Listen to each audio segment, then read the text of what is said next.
c'est très mauvais. Cap Rooney, 39 ans, 3 fois sacré meilleur joueur de la Ligue, et quarterback vedette du coach Tony D'Amato est au sol. Film sur l'univers du football américain, L'Enfer du dimanche, réalisé par Oliver Stone en 1999, a une histoire simple sur le papier. Tony D'Amato est l'entraîneur des Miami Sharks, une équipe à la dérive. Méprisé par sa jeune direction, moqué par les journalistes pour ses carnets de jeu vus comme désuets, ce coach pourtant mythique trouve son salut en la personne de Willie Beamen, jeune quarterback inconnu au système de jeu instinctif et novateur. Avec le reste d'une équipe vieillissante, ils vont tenter d'arracher au nez et à la barbe des autres équipes la tant convoitée Panthéon Cup.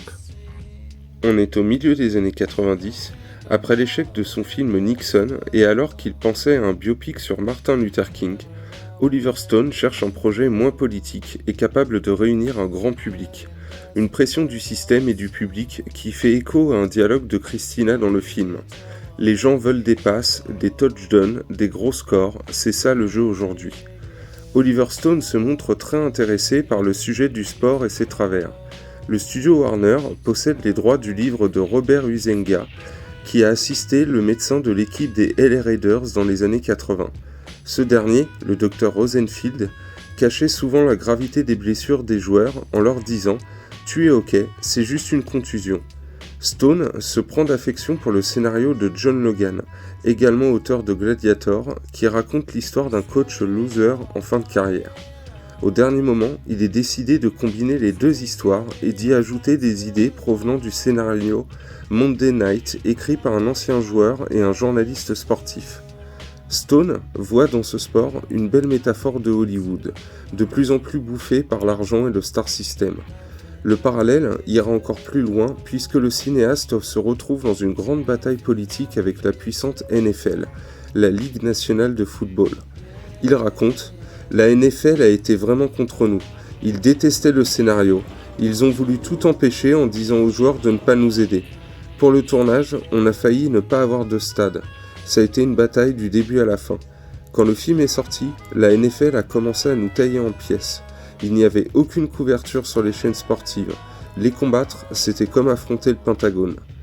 La production n'a pas obtenu la permission d'utiliser les logos et les véritables noms de la NFL. La compétition du Super Bowl devient ainsi la Panthéon Cup dans le film. La NFL ne voit pas l'enfer du dimanche d'un bon œil. Le film est un gigantesque théâtre de la débauche, où les os craquent et les égos s'enflamment, où un bébé crocodile est lâché dans les douches, où une voiture est tronçonnée en pleine soirée, où les joueurs vedettes prennent de la coke sur les seins d'une prostituée. Même lorsqu'il ne filme pas directement une grande figure de l'histoire des États-Unis, Oliver Stone dessine quand même le portrait fascinant de son pays, montrant que le sport de haut niveau est devenu le grand cirque de la vulgarité américaine. Pas une bonne publicité pour la NFL donc. Une fois encore, la vision de Stone dérange. Ce n'est pas un hasard s'il utilise des images de la course de chars de Ben-Hur. Les sportifs américains sont les gladiateurs du nouveau millénaire, et les stades, les nouvelles arènes où le peuple s'amasse pour hurler à la gloire de ses idoles. Hier esclaves de l'empereur, ils sont aujourd'hui ceux du business et des dollars. Le décor a changé, mais l'homme reste la même bête sauvage. L'enfer du dimanche est donc logiquement filmé comme un furieux film de guerre. Rarement Oliver Stone aura démontré une telle énergie, une telle inventivité en matière de mise en scène avec un montage d'une virtuosité affolante. Mené à un rythme effréné, le film regorge d'idées, avec une foule de plans et images iconiques. Ça crie, ça hurle, ça court. Le cinéaste filme le football américain comme une odyssée de sueur et de sang, où s'entrechoquent les couleurs, les musiques, les mouvements.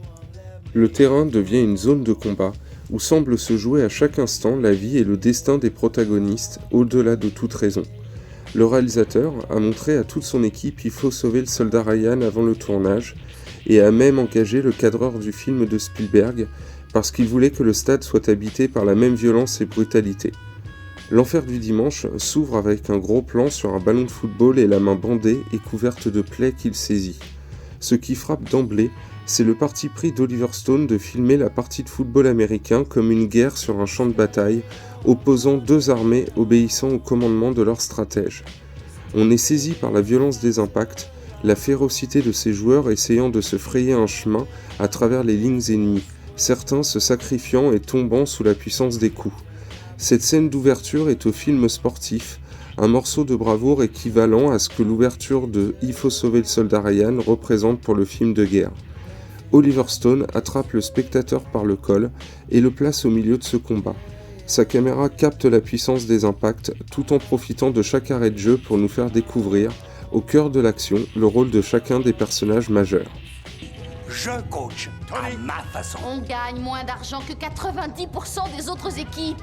Sur le plan financier, c'est une Je me fous du aberration. plan financier. Ton père, tu m'entends? Ton père, lui, me laissait faire et ça marchait très Oui, bien. mais à l'époque, tu étais un battant. De même que l'on ressent les impacts des chocs, on ressent aussi la relation quasi filiale avec leur coach, qui les suit et les dirige sur le bord du terrain. S'ils sont des stars largement payés, ils sont aussi de la chair à canon pour leurs dirigeants qui n'hésitent pas à jouer avec leur santé, pour peu que cela serve les intérêts financiers du club. Dans cet univers où les enjeux financiers prédominent, l'entraîneur est comme un général qui va défendre ses troupes auprès de son état-major si leur intégrité est en jeu, mais qui, au final, devra toujours se plier à la décision de ses supérieurs. Oliver Stone poursuit une thématique qui lui est chère en filmant ces hommes qui pensent avoir leur destin entre leurs mains alors que celui-ci leur échappe et qu'ils sont utilisés pour servir des intérêts supérieurs. Si le système les récompense très largement en faisant de ces joueurs des stars et des millionnaires, il les casse physiquement et mentalement pour son plus grand profit. Oliver Stone s'attache à montrer les coulisses de ce sport fait roi par la télévision qui l'a transformé en un spectacle dont les acteurs principaux vont jusqu'à mettre leur vie en danger, soit consciemment, soit poussés par des médecins sans scrupules leur cachant la gravité de leurs blessures. D'un seul coup, t'as plus de pognon. T'as plus de femmes, plus d'applaudissements. Plus de rêves. Ce que j'essaie de te dire, c'est ça, Willy. Quand un homme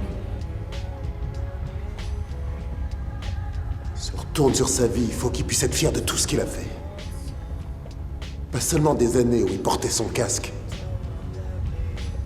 Pas seulement des souvenirs de... Quand il était bon.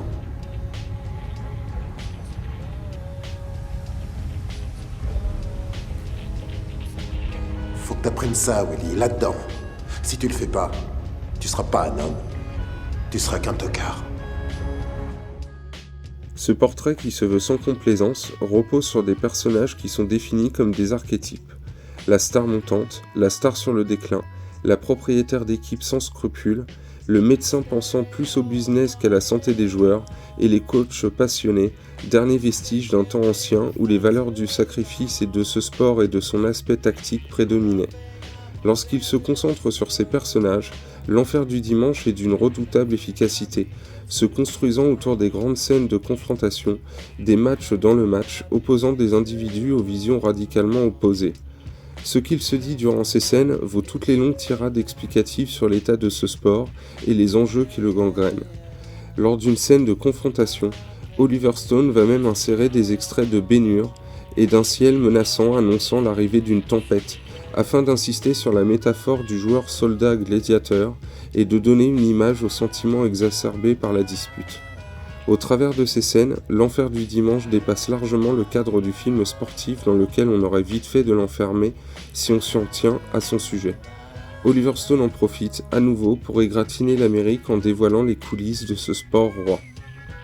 Pour Oliver Stone, l'enfer du dimanche et ses 100 millions de dollars de recettes sont une bouffée d'air frais, lui qui sortait d'une série d'échecs avec Tierney, Nixon et le fiasco U-Turn.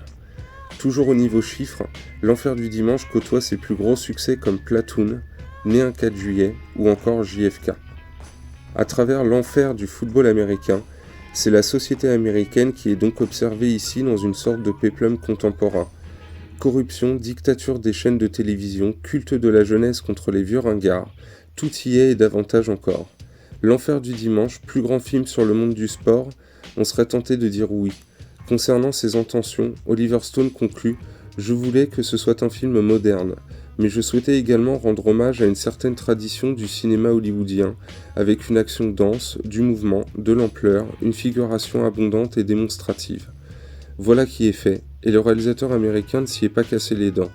L'Enfer du dimanche fait partie des meilleurs films d'Oliver Stone, et le revoir aujourd'hui procure toujours autant de plaisir qu'au moment de sa sortie, il y a déjà plus de 20 ans.